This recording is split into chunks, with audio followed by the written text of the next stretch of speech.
All right, hey, welcome back to TheEndStep.com. This is the second episode of the Metagame. This is our bi-weekly show on everything Metagame and Magic. We're going to go over some tournament results and other Wizards Magic the Gathering announcements. Yep. So the first big news was right after we did our last episode was GP Charlotte, record-breaking. Yes. What was that number again? Yeah, it was 2,693 players. The brand new record for the largest GP. Yeah, that's absolutely insane. From everything I've read from the players that went down to that, it was quite a circus. Yeah, but overall pretty fun. I guess it was like, hot and they didn't have enough water and like all that stuff. Yeah, but, like I've been to I think a 1,700 person GP. Yeah, and I thought that was crazy. Right. So another 1,000 people was pretty intense. It's intense. So I think the big draw was the whole Gold Rush thing that Star City put on. Yeah, Star City hosted it, so they could have added a whole lot to incentive for you to go down. Yeah, I mean, opening a Black Lotus is a pretty good incentive to go play a match. It's a very good incentive, yeah. Yeah. So, it obviously paid off well for Star City. I'm sure they made quite a pretty penny off that tournament. Oh, yeah. Like, I mean, even no matter how much they gave away, they came triple in their favor, even if they gave away a Black Lotus or more. So it was the sealed GP with day 2 boosted draft and draft top 8. Yep. And it's pretty much the evolved sealed metagame. It's you're trying to draft a 2-color deck, but I mean sometimes it doesn't work in your sealed pool. Sometimes you got. Yeah, I feel like limited metagames and limited strategies are not fairly figured out, but pretty explored. Yeah. You need to stick to your guilds. It's mainly the basis of it. You pick a guild and then generally splash like monocolored cards from another guild if you want to go 3 colors, but you try to keep it just one guild. Right. Who ended up winning that one? What was his name? You can cut this out. I just gave him a stupid top 8.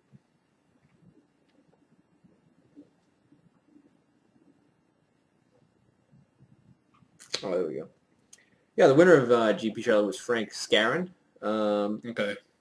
Not a big name I recognize, but good. Obviously he did well and played well because that was a lot of rounds of Magic to play. So right. Yeah. So. What did he end up drafting? Was he Orzhov? I think he was Gruul in the top 8, honestly. Oh, Gruul. Okay. Yep. So and then the other we'll go to the other big Gate Crash sealed event, which was GP Yokohama, which was also like a huge turnout. That was like 26. Mm-hmm. 2,300. Japan? Yeah, that was in Japan, yeah. Yokohama. So, like, the big names were, like, Sam Black finished, like, 3rd or 4th. Right, yeah, I did read that. Flew right out of there and jumped over to that tournament. Generally, he's known for more, like, constructed, like, figure out the kind of weird constructed decks. But he's very good in limited, too. Those pros tend to play lots of limited as well, just because it's a nice break from something like constructed, and there's lots of limited tournaments, too. And they're all trying to reach, platinum level in the Wizards Pro Players Club, and you need to go to every event, and there's limited ones. Right. So the first GP that was standard was GP Quebec, which was happening at the same time as Charlotte. Yeah. And that was taken down by a local Boston guy with the Nigh Humans Blitz deck. He was from Boston? Yeah, he's from Boston, yeah. Oh, he's a local guy. So that's Nico Christensen. Yeah, and this was the premiere of the Nigh Blitz deck, right? Yeah, so this was Brad Nelson had premiered it a few, maybe not even a week maybe before this tournament. Mm-hmm. And it obviously did quite well. It won him the GP? Yeah, I'd say so.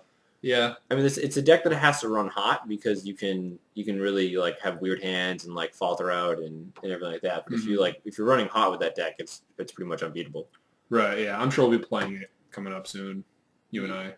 Yeah. I mean, it's definitely a deck to watch and to pay attention to. Yeah. At the moment, it's a metagame deck. Right. You should plan for it in your sideboards and expect to face it in your local metagames. Yeah. You need to build your decks now with to be able to deal with what happens if they go turn 1 Tyranny from the Paris, turn 2 Burning Tree into Flint of War.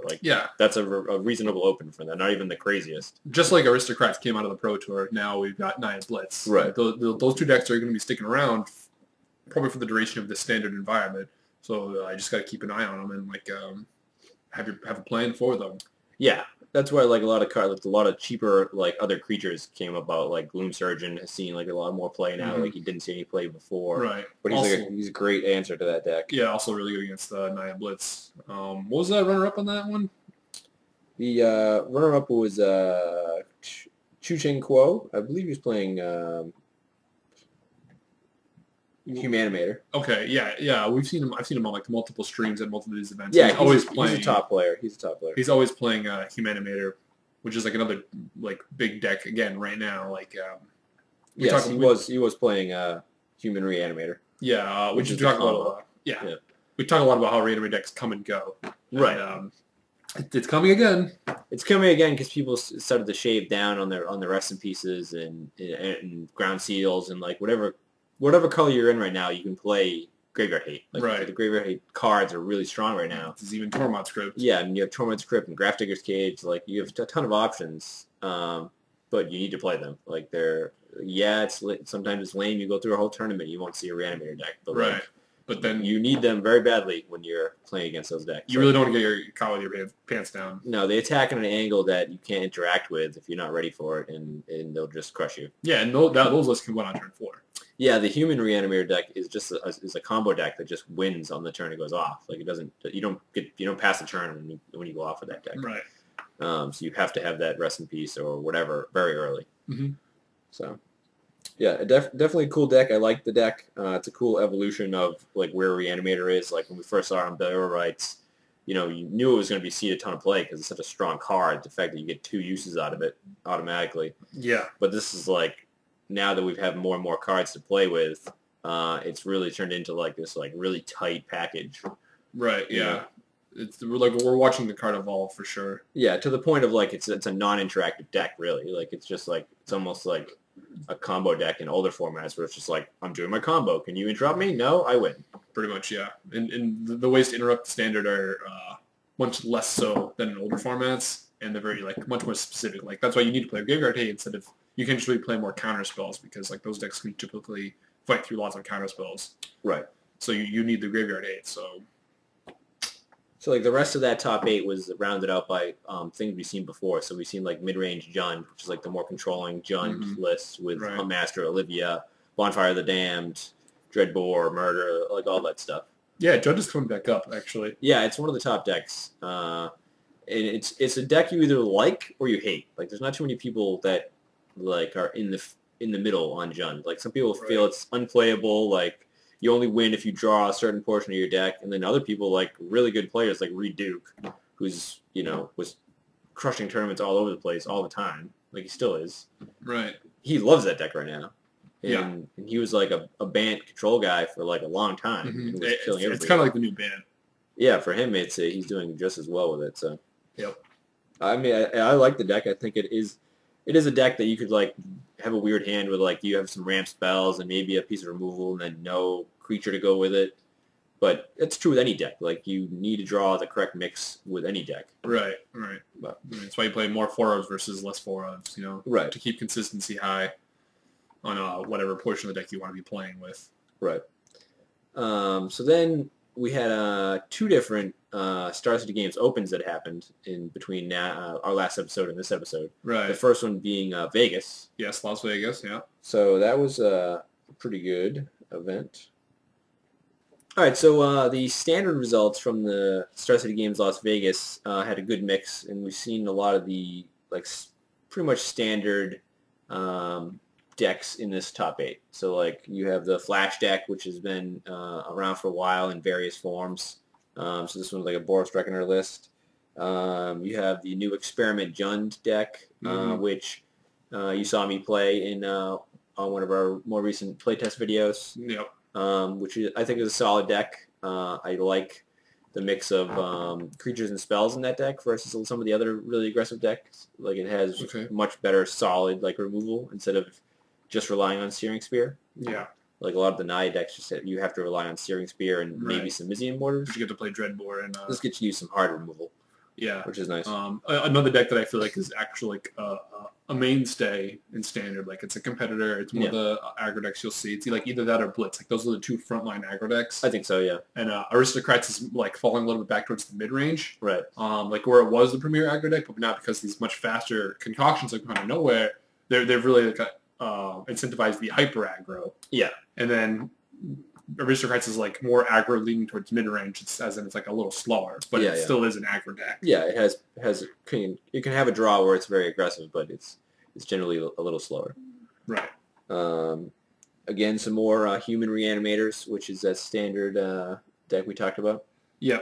And a bunch of flash decks. Yeah, a bunch of flash decks, and of noting was the 4-color control. Yes. That came in 6th place. Now, like, there's usually one of these in these kind of events. Or I like to call them, like, outlier decks. Yeah. Like the one guy with his brew or some kind of concoction he maybe saw, like, online or made it himself, more than likely. Made a top 8. You know, that's excellent. Good for him. But I don't see those types of strategies, like, sticking around. Like, there's usually one of these kinds of decks in a top 8, unless if the metagame is good, like if the format's healthy. Yeah. It's usually one of these. If the format's stale, then you're not going to have these kinds of decks. Yeah, with a standard format that we have now, where you have like 10 like playable decks like right now, and then new ones all the time. Right. Like you can be a little more experimental. Right. This isn't Cobblade time when you have like a choice of Cobblade or Cobblade. Right. Yeah. So, like, that's what happened here. Like, this guy top 8'd, and good for him. But I don't think it's a deck you're going to have to, like, particularly worry about. And his deck was mainly just, like, a matchup of, like, all the good, like, control cards. Like, you know, Supreme Verdict, Sphinx's Revelation, like, Aggro Bolus, like, that kind of stuff. So it was, like, it's almost like the Bant Wolf Run kind of concoction. Yeah, yeah. And then, so the Legacy results for that were a little more interesting, at least on my opinion. So we saw some resurgence of some kind of archetypes, and then some decks we haven't seen in a long time back again as well.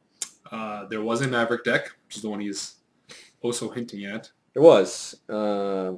That's actually not at this one. It's the next one, so don't ruin my reveal of the Maverick deck. No, this is the one with, I think this is the one with the Reanimator deck that you like. Yes, that's right.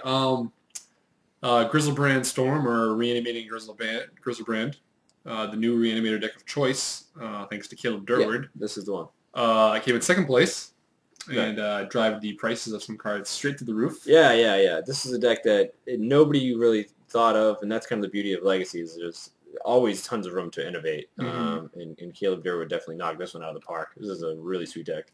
Yeah, and I mean, I don't think he made the deck himself. He got it from some forums or whatever, where like a whole like community people were working on it. Right. I don't know how much he participated in it, but I know that's where he like was looking to his inspiration, or like his where he got the idea from. Okay. And all that kind of stuff. But he definitely is like probably been the most successful player with the deck by far. Yeah. So, like I still consider him like the main pilot. Yeah. Of Tin Fins. Yeah. The name. The name is stupid, but the name is very stupid. But it's because Grizzlebrand has metal fins. If you don't know what it's called, why it's called Tin Fins. Yep. The picture, the artwork. He's go look at his artwork. Fins, kind of. So yeah, it's a deck that has like ridiculously powerful possible openings. Like you can just win right away. Yeah, you can turn 1 win on this deck very easily, which is really rare in today's Legacy. Like, I mean, it's not like that rare. Like turn 1 winning is like very known. Yeah, it's very possible. Yeah. But like it's very inconsistent. Like, it hardly ever happens. Yeah, I feel like the turn 2 win on this deck is like pretty common. Oh, it's extremely common. You know, which is still very rare. Yeah, I think Caleb still said he had like 18% or so chance of winning in turn 1. That's sick. Or like something crazy. Yeah, that's really high. You know, like if the opponent's not playing blue, then he can usually just go off on turn 1 if he wants to. Yeah. A lot of hands where he can go off on turn 1, he just holds on to turn 2 because he doesn't know what his opponent's playing. Right. You know?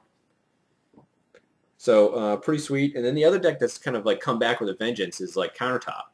So like Countertop kind of got crushed out for a while with all the bug decks because they were all playing like 4 Abrupt Decay. Right. Yeah. But now that Bug's like way down now, nobody's really playing Bug. Like Countertop has come up, and now it's two standard opens in a row. Standard open, Legacy opens? I mean, excuse me, Legacy opens. Yeah. Like StarCityGames. Yeah. So it's like Bug becomes a deck to beat Counterbalance. Right. And then combo decks come out to beat Bug. Right. And then the counterbalance comes back to beat combo decks. Right. It's a big game of rock, paper, scissors. Rock, paper, scissors, lizard, Spock. Yeah, pretty much. And then the other deck that's really come back strong is the Sneak and Show and Omnitel. Like the new list is like straight omniscience list, like 4 omnisciences, like 4 into the infinites. Yeah, I don't like that list. Crazy yeah, I'm not a fan of that list. I like Sneak and Show better myself. Yeah, sneak attack's very, very strong. It just seems more consistent. Yeah, because you can cast your sneak attacks easily. Yeah. But you cannot cast omniscience. No. It's so like far gone from the realm of possibility. Right. So I think those are really the notable ones from that particular open. You had some like Charbelcher decks and like stuff like that, and some Rug Delver, but nothing that was like blowing your mind really. Mm-hmm. It's funny because like Charbelcher's whole intent is to like blow you up. Yeah, I'm not a big fan of those kind of decks that like they're very like they do one thing and then like with the Charbelcher it's like you either have like the hand that you go, oh I win, or you have the hand like, nope, I can't do anything. Yeah, well, I mean like the Grizzly Burn deck kind of has that same problem, but at the same time they get to play black. They have lots of game in terms of Thoughtseize and whatnot. Where it's they have stuff they can do. Charbelcher's like, well, if you have a Force of Will, we'll go to game 2. Yeah, good game. Yeah. So we're gonna jump over to the other Star City. And then we're going to go back to the GPs, the 2 GPs, just to wrap up on Star City. So this was this past weekend, and the winner of the standard one was Adam Liu with Naya Humans, and this is kind of like the Blitz deck, but it has much more top end. So we took out some of the 1-drops and added more lands, and added Resto Angel and a Huntmaster, which it seems fine, but for me it seems like you might as well just go all in on the aggro strategy if you're going to be down that Humans lane. Well, I mean, Huntmaster's supposed to like fight the aggro strategy, right? Yeah, and Resto as well. Oh, yeah. But I don't know. I mean, I do like some of his non-creature spells. Like I think he's okay on. He's got some Boros Charms. Yeah. Yeah, Boros Charm, and then Selesnya Charm, which nobody is playing right now. Yeah. Which is okay, I guess. It seems fine. Like some of the creatures do get fairly large, like Aristocrats or Chamber of the Parishes. Yeah, I mean, you can use it to kill those. So there's a very good possibility you're able to like actually kill something with Selesnya Charm. I mean, Thragtusk is still a card too. And Thragtusk, yeah. And you also do get to like just make a knight and maybe block or something. Yeah, and +2/+2 sometimes is good enough. Yeah, it's a fine card, but he's only playing it as a 1-of, which is I think is like probably the way to go. Too many of those cards and you're going to get like swamped out on Selesnya Charms and you're not going to be able to do much of anything. Right. So I'd say the notable deck that came out of this tournament was Prime Speaker Bant. Oh yeah, they had it on stream like 5 times. It was all over the place. It was 2 in the top 8, which it's the weird thing is it's a deck that everybody saw that you build around Prime Speaker, and it's like all those cards that everybody thought that you would put in that deck, but for whatever reason it wasn't good right away. Yeah, it was a way of I don't know why it wasn't like picked up right off the bat. Yeah. Does that deck play like a Wolf Run package? I don't think it does. The Prime Speaker Bants? I think it just plays just Township. Okay. Yeah, because it plays like it plays all creatures. Like it's just all creatures. Yeah, I mean it's the Sphinx's Revelation in a deck that doesn't want to play Sphinx's Revelation. Like they want to stay, even though they're in colors, they want to stay aggressive and attack you, but they still want to play like the awesomeness that is Sphinx's Revelation in terms of gaining life and drawing cards and all that kind of stuff. So they play Prime Speaker Zagana. Yeah, I mean, it's like 26 creatures, some planeswalkers, some Farseeks, and like a few like small removal spells like an O-Ring and a Cyclonic Rift. Like, but it's just all creatures. And it's funny that I think if this becomes a deck, you're going to see like Esper get better again. Yeah. Like for me, this is like it's a mid-range deck that has like some crazy top end. But if you're going to go like that kind of speed deck, I feel like Esper will just crush that deck. Like, yeah, you could have the... Esper's pretty good against mid-range decks. Yeah. Yeah. Like, all these really super aggro decks kind of, like, pushed Esper out a little. Because, like, the turn 4 Verdict, like, wasn't good enough. Yeah, surprisingly. Yeah. So, I think if people start moving to this, because, like, this deck actually is pretty good against the aggro decks. Because it plays so many, like, good roadblocks. Yeah. And then has, like, life gain package and Mm-hmm. Then you start blinking your Thragtusk, and it's game over. Yeah, and this is another deck that's also on the 8 mana Dorks plan. Yeah, just a ton of mana Dorks and then 3 townships, and you just pump your guys. Yeah, which is actually becoming kind of like a trend in Standard, which is like a dangerous trend. Because, and it was similar to the old Naya deck that I used to play with like 4 townships, with like Bonfire and like 8 mana guys, Birds of Paradise, Absent Pilgrim. So it feels kind of like that. You're just kind of like getting a bunch of mana dorks to like jump up to your 4s and 5s. Right, yeah. So like this is all about mana dorks kind of deck. The thing is like when you finally play that Prime Speaker's Gun and like refill your hand, like half of it's going to be mana dorks, Yeah. So like that's why you play township versus any other mainland. The thing that I think you'll see as a drastic reaction to like all these mana dork decks coming back are bonfires going back up. Yeah, which is like giving more stock to Jund. Yeah, Jund is like, please. Play all your mana guys. I will totally bonfire for 1. All but bonfires, which is like making Lingering Souls worse. Yeah. And the fact that you don't want to be playing Lingering Souls is like giving Esper kind of a boost because they haven't been playing Lingering Souls. No. So like they're playing cards that are good against cards that you're not even playing, so you're favored in the matchup. Or like ever so slightly more favored. Right. So like the other deck to really like talk about from this weekend's results too was a resurgence of like the Junk Reanimator. Like more like back. Just not a combo version, just more like a value based Reanimator. So like reanimate your Thragtusk, reanimate your Obsidat, like stuff like that. Yeah, like Obsidat is a thing to note that they got that creature for that strategy that they didn't have before because they were playing Junk Reanimator before the past. Yeah, and your land base is like way better than it was before. Oh yeah, like Farseek got way better that deck because you get Godless Shrines. So are they playing 8 mana dorks as well? Yeah, I've seen like 6 to 8. Yeah. Yeah. But, and they're also playing Township or Vault of the Archangel, or a combination of both. Yeah, like they look very innocuous, like 1/1s for 1 that make mana, but it's the point that they have a lot of power behind them and that they let you play your deck a lot faster. And they let you play your big spells much quicker. Yep. But like every powerful card, it has its like drawbacks. Yeah. So like something like Bonfire, for example, or just like killing all your 1/1s. Yeah, it slows it way down. Slows you way down, and you suffer the whole drawing Arbor Elves on turn like 17 or something like that, where they're going to be really, really irrelevant. The only time I want to draw like, your Land Over Elf variant is if you have like Wolf Run in your deck, because then that one guy becomes at least a decent threat. Right. Yeah. Like Township's even with smaller. Township, it's pretty lame. Like you're just going to be investing 5 mana a turn to like pump your guy by 1. Mm-hmm. It's not great. Yeah. So we'll jump over to the Legacy results right now. So this was the other countertop deck that took first. Another countertop deck. Okay. This one had, I think it was just blue-white. The last one had the Splash of Red, which you see. Which I think the Splash of Red is totally worth it. You get Pyroblast. Pyroblast, yeah. It's really good. It blows up the Mara match like crazy. Like anytime you have a blue-on-blue control, like whoever has Pyroblast is way ahead. Oh, way ahead. So, and then like Rug Delver, stuff like that. We had some Elves. We had some Tendrils. Yep, Tendrils, in my opinion, the premier combo deck in the format. Yeah, it's definitely the most consistent.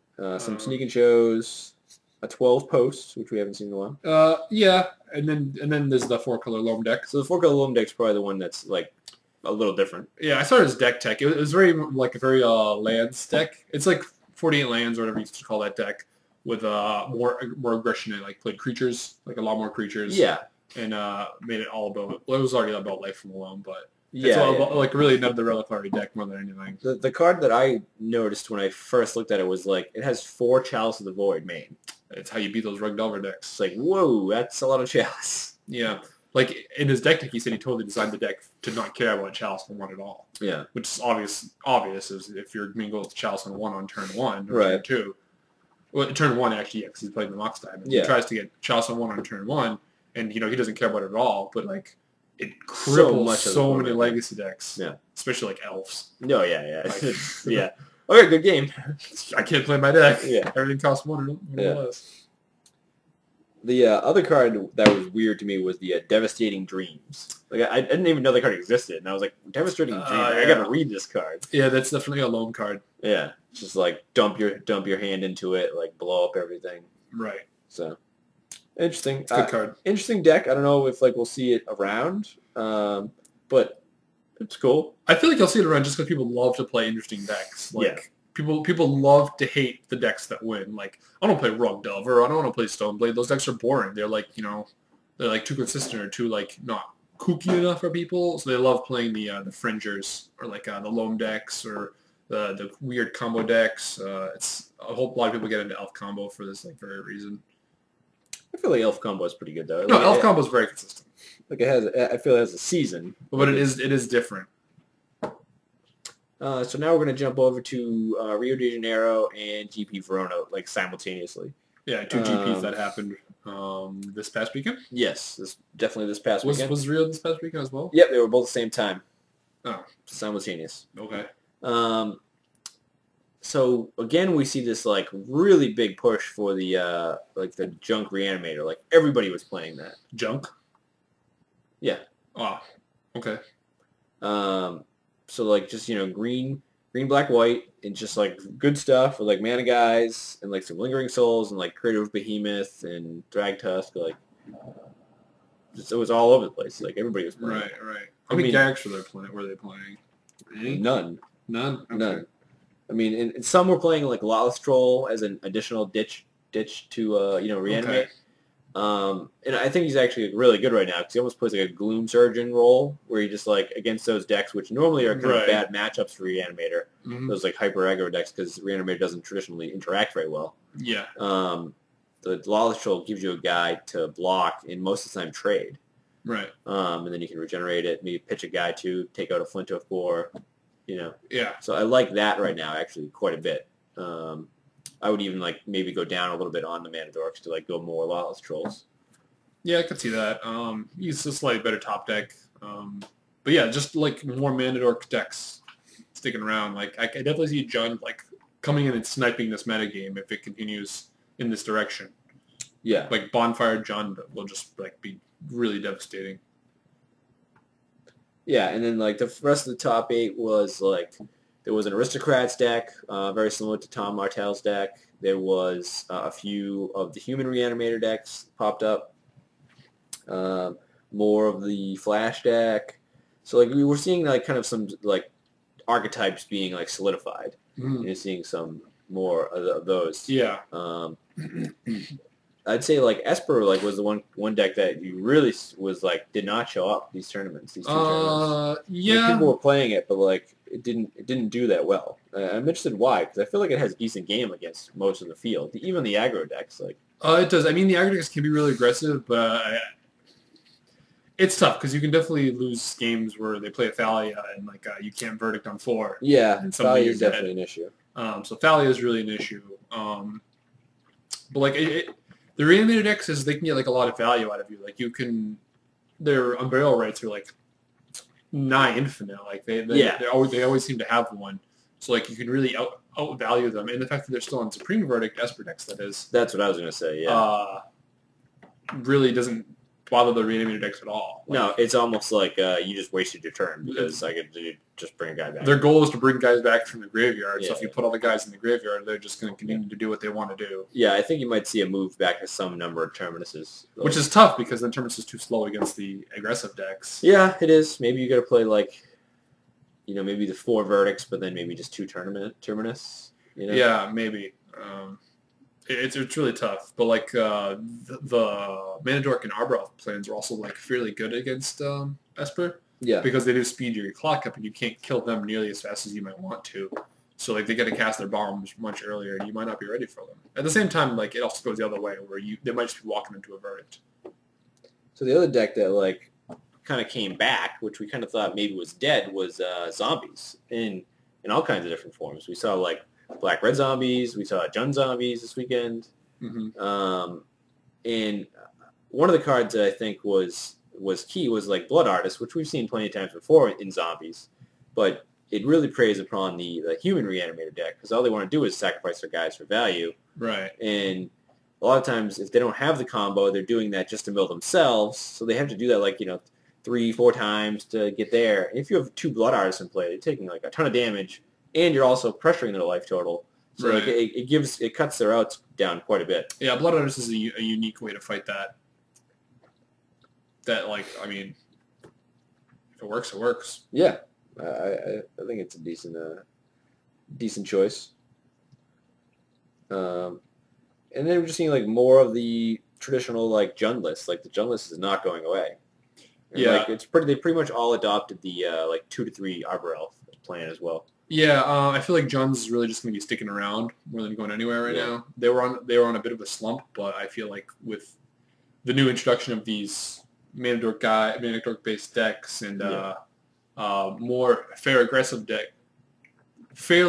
decks, Jund tends to do better against them because it's playing 2 removal colors in black and red. So Jund has like a pretty good matchup against decks that really want to like swing at you with like semi-smaller guys. And then, like, I'm not trying to say the Naya Blitz deck because they can easily blow Jund out of the water. But like other like the Naya Humans deck is like slightly weak against Jund, and like all the Arbor Elf decks are weak against Jund. So Jund does have a lot of game going forward. So like you're only going to be seeing him more, not less. And then even when it gets a little bit low, people are still going to be playing because it's such a mainstay.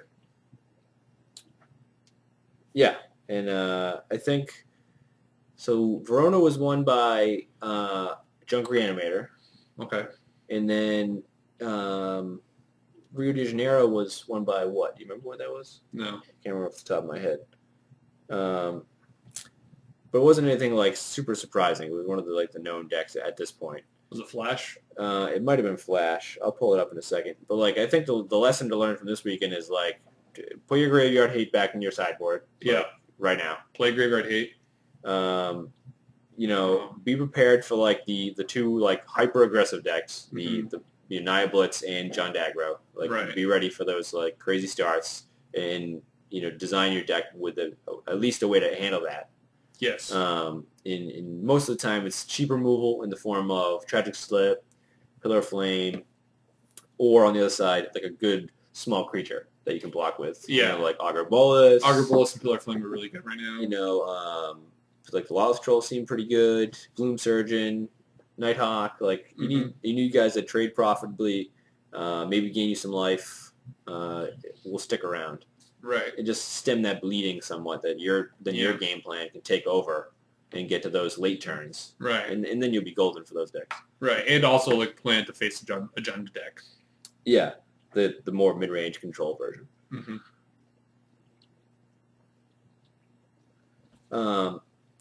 And that's about it. So why don't you talk about the qualified now, the additional qualifier? Yeah, you can now also qualify for the Pro Tour through doing well at the MOX tournament, which is the Magic Online Championship Series, I think. If you do well there, you can also get invited to the Pro Tour. So, like we said last time, they've added the 4th Pro Tour to the season, or to the year rather, and about 200 some odd more PTQs all over the world. And now you have another way to qualify through Magic Online. So Wiz is just really pushing like this Pro Tour. They're trying to get as much invites as there as possible and trying to get people playing Magic all the time, anywhere, everywhere. It's great. I think it's good news. If you play Magic if you're more of a Magic Online player versus a paper Magic player, you have a way to get to the Pro Tour. Yeah, yeah.